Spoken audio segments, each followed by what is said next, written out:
இன்றைக்கி வந்து ஒரு முக்கியமான நாள். என்னென்னா வந்து எங்கள் அம்மாவுக்கும் அப்பாவுக்கும் இன்றைக்கி வந்து வெட்டிங் ஆனிவர்சரி. அதை எங்கள் அம்மாவும் மறந்துட்டாங்க, எங்கள் அப்பாவும் மறந்துட்டாங்க. நம்மளால் எப்படி மறக்க முடியும்? அதனால தான் எங்கள் சித்திக்கிட்ட சொல்லி அம்மாவுக்கும் அப்பாவுக்கும் ஒரு சர்ப்ரைஸ் பண்ணலான்னு சொல்லியிருந்தேன். சரி, எங்கள் சித்தியும் சரி பண்ணலான்னு சொல்லிட்டாங்க. வாங்க அம்மாவோட ரியாக்ஷனை பார்க்கலாம். யோசிச்சுட்டு இருக்கு.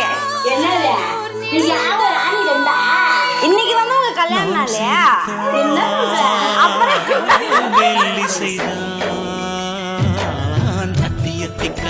அத்தை மடி மேலே ஆடி கிடந்தார் சுகமல்லோ தத்தி தத்திக்க தத்தை மொழி பேசும் தங்க கிளிகள் நாமையோ.